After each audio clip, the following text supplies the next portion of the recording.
Hello everyone, welcome to the Vocab Wizard Monday Mantra, and this is, I think so, the ninth one, right? We are going to see now. Quite a few of you would have taken this. Quite many of you would have taken this, but instead you may not have got time enough to write down the words. So this is one way where you can actually see whether you have understood the sentence, understood the word, and of course noting down the meaning that we discuss here now. So let's go to this. And for those who have not taken, you have like 5 seconds to read the question. पर थोड़ा सा और quick भी कर लेंगे क्योंकि बहुत लोगों ने ये ऑलरेडी कर रखा है. ठीक है. So majorly we will be coming up with the identification of the answer for those who have not taken this vocab quiz, and discussion of the words will be the major thing. So each military exchange, especially when it invites global mediation, draws India back into a regional frame. It seeks to, when it is drawing India back into a regional frame, it seeks to transcend. Transcend means to go beyond. ठीक है. Achieve. Impasse is a dead end. Dead end लिख सकते हो, cul-de-sac लिख सकते हो, CULDESAC. ठीक है. Transfer और achieve out हो जाते हैं, not fitting in the sentence. Coming to the second one.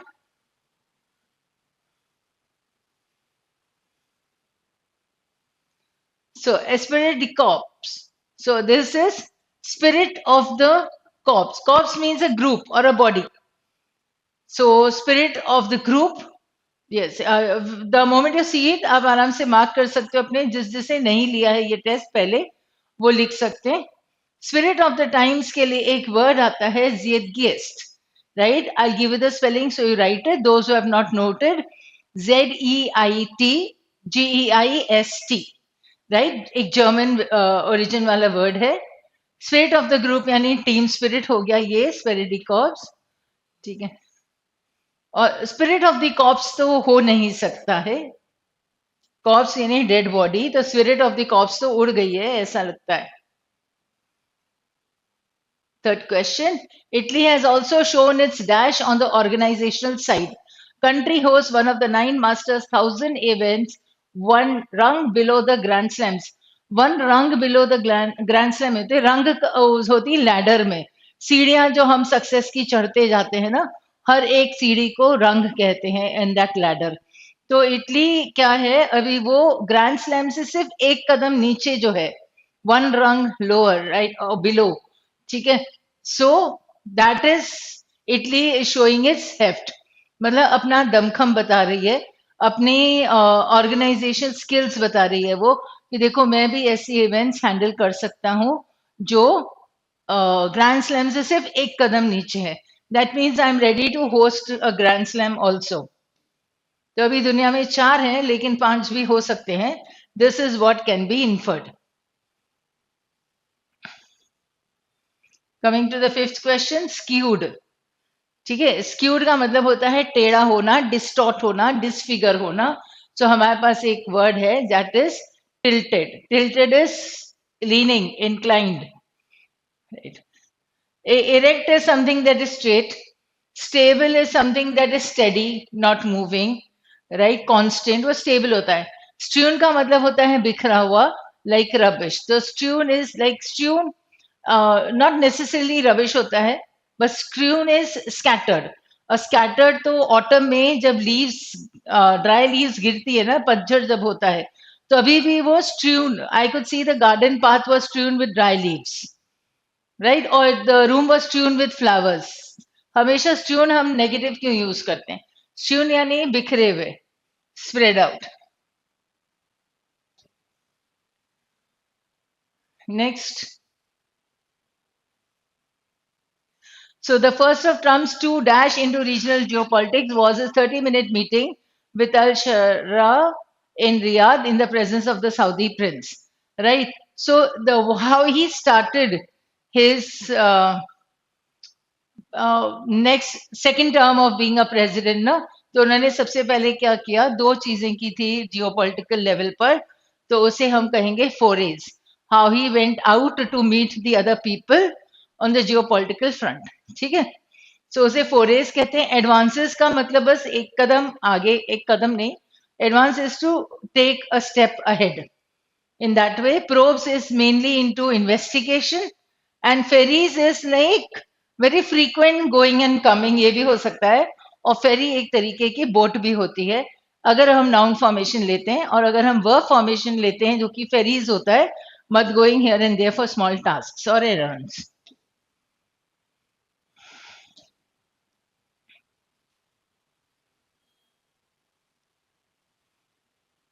It is clear that Trump used the interactions with the three prominent Gulf leaders dash some concrete achievements in terms of deals that benefit US. ठीक है, अभी हम उसी article में से लिया था word जहां पे उन्होंने फर्स्ट फोरे की बात की थी जस्ट 2 sentences बैक, कि उन्होंने पहला क्या कदम उठाया, गल्फ में जाके मीटिंग की. अब उन्होंने जो मीटिंग की गल्फ लीडर से, तो क्यों की है? To shore up the concrete achievements. कुछ स्टार्ट करना, कुछ और इकट्ठा करना, उसे शोर अप कहेंगे, इंक्रीज करना. Usher in is mainly use to bring in something, right. New changes होते हैं जैसे, तो ushered in, it was a welcome change. Why? Because whatever changes were made in the policy ushered in new और fresh FDI. हम ऐसा बोल सकते हैं, कुछ ले आना, दैट इज टू अशर इन.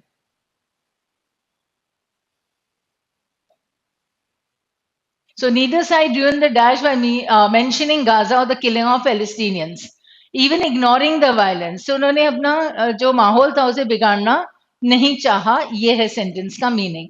और वो कैसे नहीं किया या क्या नहीं बिगाड़ा? Ruin. What did they not ruin? So they did not ruin the bonhomie. Bonhomie means an atmosphere that is cozy and pleasant and comfortable. तो ये जब मीटिंग करने गए तो किन्होंने, दोनों में से किसी ने भी गाजा का नाम नहीं लिया, न वहां पर जो फिर से वायलेंस हुई थी उसका नाम लिया, right. So they did not want to break that एक सीमिंगली प्लेजेंट माहौल जो था वो खराब नहीं करना चाहते थे, उसे कहते हैं. ठीक है, तो बॉर्न होमी. और दूसरा, even ignoring the violence that Israel deliberately dash in Gaza. तो इसराइल ने जानबूझकर, डेलिबरेटली, इंटेंशनली क्या किया था? गाजा के लोगों पर चोट की थी. तो इन्फ्लिक्ट पेन और हार्म ऑन अदर्स इज इन्फ्लिक्शन. ठीक है. अफेक्टेड तो एरिया हो जाता है अफेक्टेड, या पर्सन अफेक्टेड हो जाता है, जिसके ऊपर असर पड़ता है वो अफेक्टेड. इफेक्टेड का मीनिंग होता है to bring about some change. ठीक है. इफेक्ट होता है नाउन, तो इफेक्ट इज जो उसका नतीजा हुआ, वो उसका इफेक्ट. ठीक है. Effected as a verb means to bring about.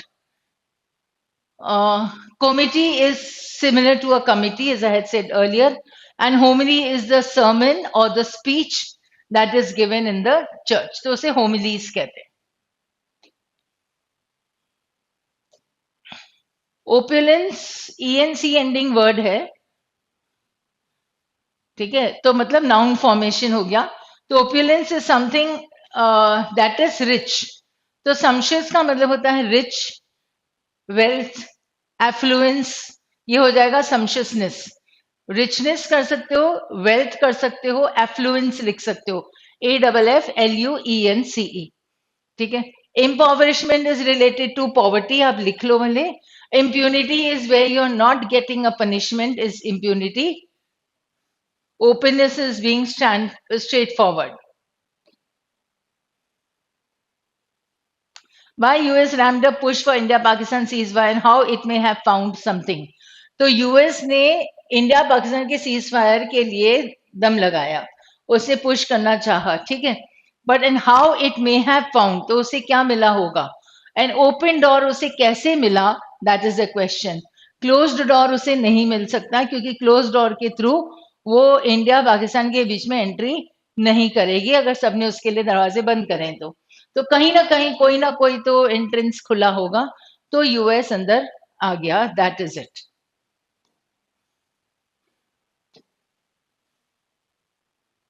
Additionally, this administration, for all its signaling about wanting to avoid foreign entanglements, this administration यानी प्रेजेंट वाली एडमिनिस्ट्रेशन, उसे जितने भी सिग्नल किए हैं कि उसे फॉरेन चीजों में उलझना नहीं है, फिर भी वो कोई भी मौका जाने नहीं देती है। एज अ पीस ब्रोकर वो एंजॉय करती है, उसे जो भी अपॉर्चुनिटी मिलती है एंजॉय करने के लिए वर्ड रेलिश आता है। ठीक है।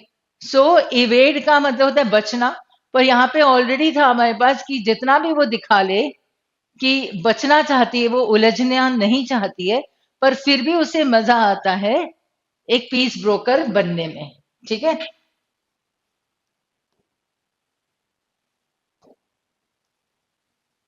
Much of the media have lot to answer for in the ways that they have oriented public conversation. They have approached politics primarily as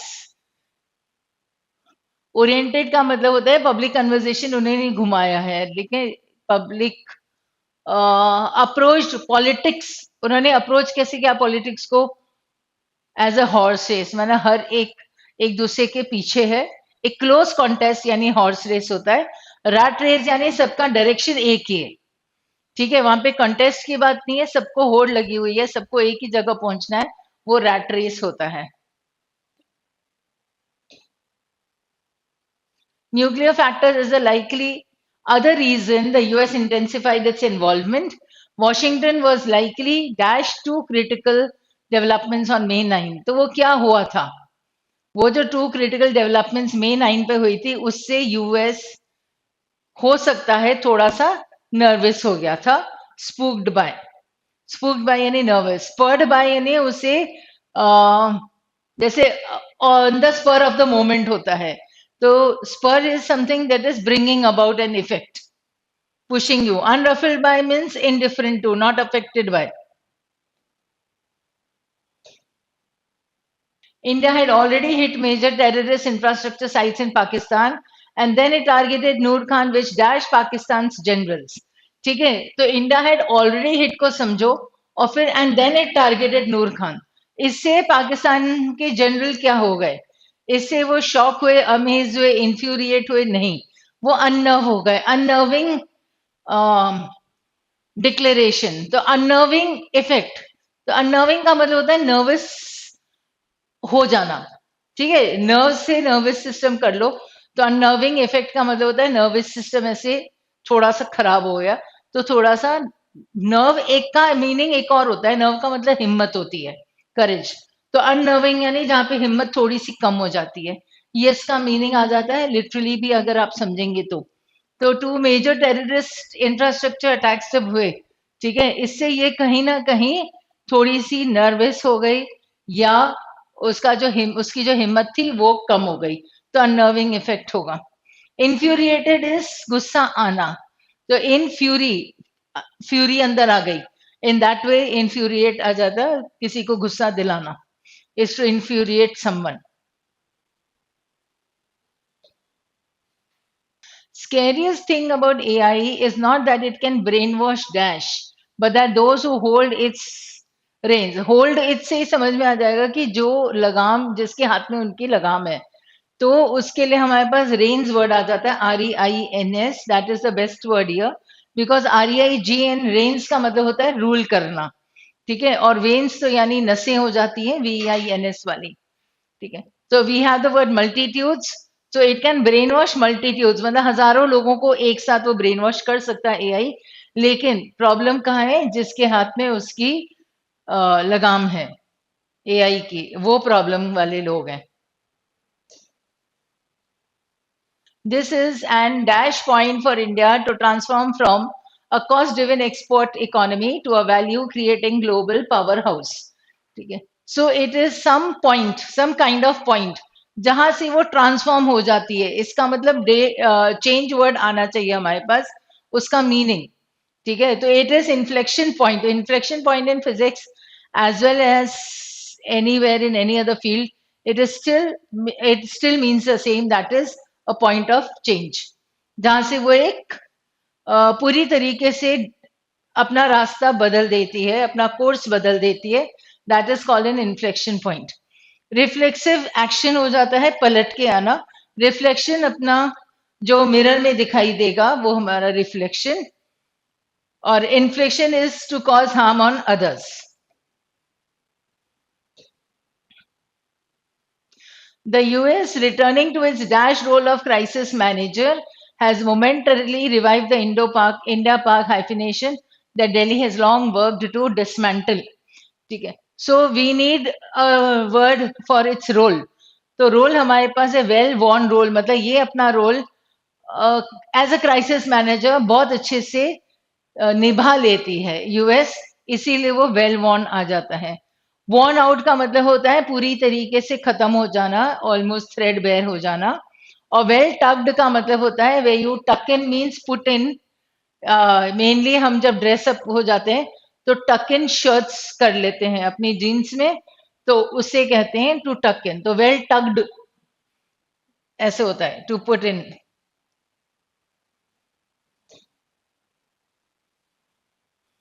By amplifying external mediation, Islamabad attempts to recast itself not as a dash but a co-equal party in a bilateral dispute. वो जब external mediation को बढ़ावा दे रही है इस्लामाबाद, तो वो खुद को किस तरीके से पोर्ट्रे कर रही है, दैट इज द मीनिंग. तो जब वो चाहती है कि ठीक है हमारे बीच में सुलह हो जाए, मीडिएशन में आए कोई और बाहर से, तो it is actually putting itself on equal grounds with India. तो उसे इसके लिए हमारे पास प्रोवोकेटर आएगा.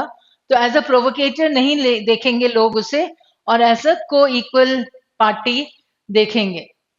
यहाँ बराबर, इधर इंडिया इधर पाकिस्तान. क्यों? क्योंकि अब हमें बीच में कोई और चाहिए सिचुएशन को हैंडल करने के लिए. So then both become equal. This is what Pakistan और Islamabad attempts to do. So India must dash this instrument with caution, visible enough to signal resolve but restrained enough to avoid irreversible fallout.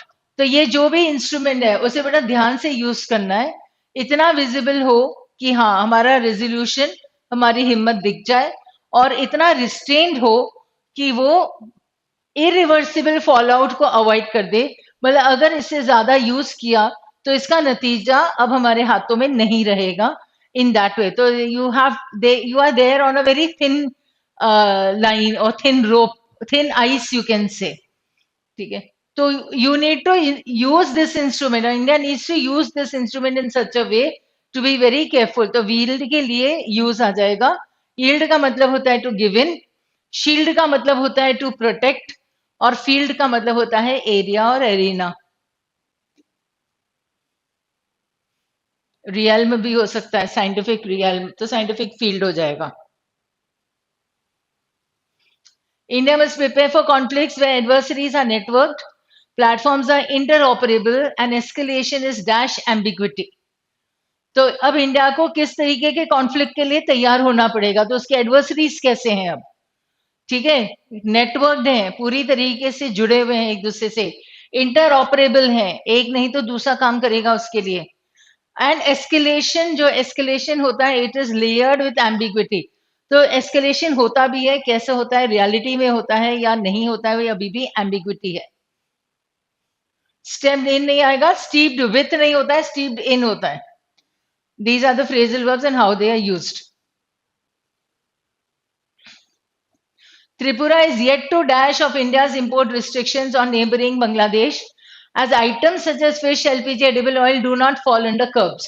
तो बांग्लादेश से import करना, अभी कुछ items पे रोक लगाई गई है, पर ये जो इसेंशियल आइटम्स हैं इस पे रोक अभी नहीं लगी है.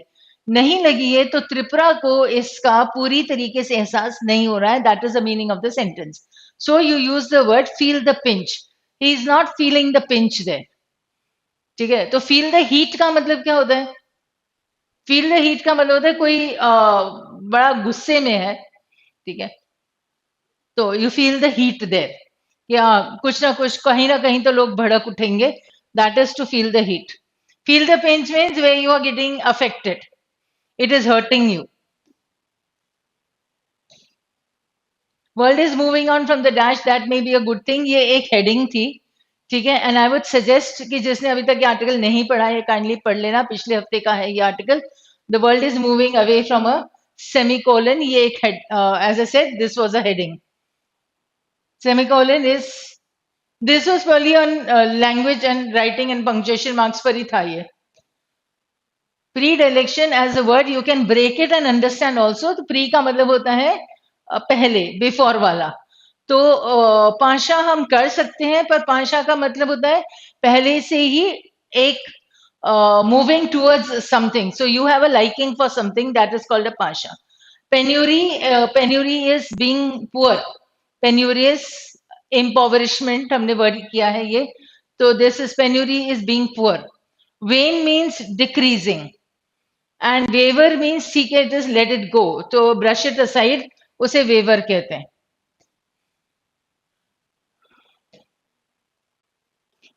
ना चिकनेरी इज जहां पे ठग होता है, ट्रिकरी होती है, ठीक है, उसे क्वैक कहते हैं, QUAC के. हाँ, जो डक की आवाज होती है ना, वो क्वैक होती है. सो क्वैक वो भी होता है जो कि एक ठग होता है, राइट, इम्पोस्टर होता है, that is also called a quack. तो इम्पोस्टर, ट्रिक्स्टर, क्वैक, शार्लेटन एक वर्ड लिखो आप लोग, CHARLATAN. शार्लेटन मतलब जो ठग होता है, जो डिस्गाइज करके, रूप बदल के या कैसे भी आपको ठग लेता है, that is called a chicanery, that is deceit. तो ट्रिकरी से होता है.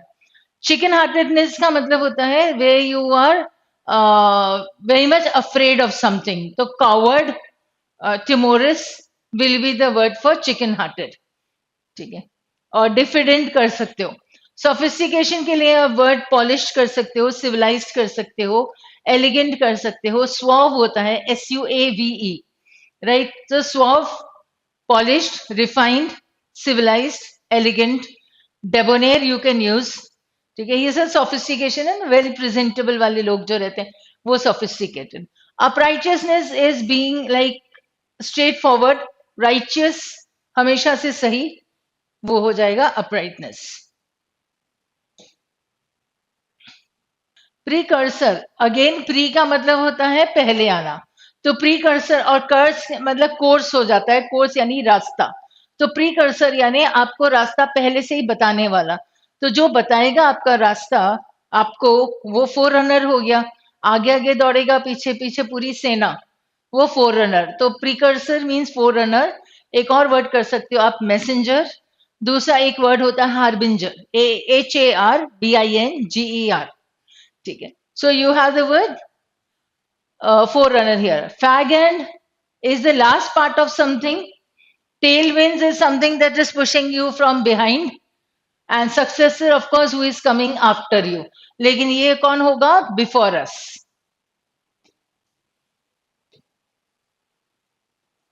Pope Francis pushed reforms of the Catholic Church to make it more compassionate and inclusive. तो उसने रिफॉर्म्स तो लेके आए वो, चर्च को कंपैशनेट और इंक्लूसिव यानी बाकी लेवल्स ऑफ द सोसाइटी को भी इंक्लूड करना. And didn't dash from them. तो उससे क्या नहीं हुआ? उससे डिविएट नहीं हुआ. तो डिविएशन के लिए आएगा veer, VEER. Veer is to deviate और go in a different direction. जैसे स्टीयर होता है वैसे. यहाँ पे स्नियर का मतलब होता है टू मॉक एट समबडी. जियर का मतलब भी होता है टू मॉक एट समबडी और to be very rude and unpleasant to somebody. Leer का मतलब होता है to smile at someone with like with lust you can say. तो वैसी स्माइल जो होती है लियर होती है. कावर्डीज, कावर्डीज यानी डर लगना, डर लगना. तो पुसिलैनिमिटी इसका ना मीनिंग हो जाएगा. So you can use this. Pusillanimity मतलब ऐसे किटेंस को पुसी कहते हैं ना, तो वैसे ना छोटी सी डरी हुई धमकी हुई बिल्कुल बैठी है, वैसे पुसिलैनिमिटी कर लो. ठीक है. Helplessness is to be like in despair. इस हिसाब से इडियोसिंक्रेसी का मतलब होता है something that is illogical, something that is eccentric. ठीक है. Same thing is with stupidity. तो नॉनसेंसिकल, फूलिश. ये तो स्टूपिडिटी एंड इडियोसिंक्रेसी दोनों नहीं हो सकते एक साथ, तो फिर दोनों एलिमिनेट हो जाते हैं.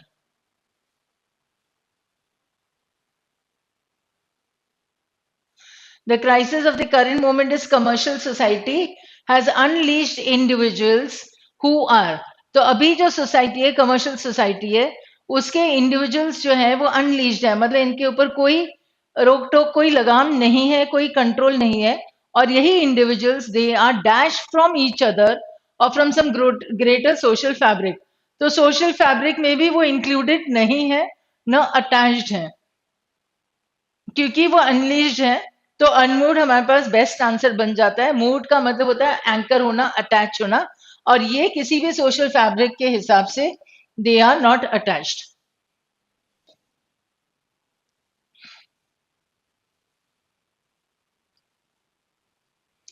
The citizen was promptly arrested and received interim bail along with some dash by the court and now faces the hanging sword of SIT, special investigation team.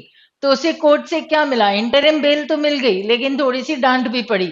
तो जो डांट कहती है कोर्ट का, उसे बैशिंग कहते हैं।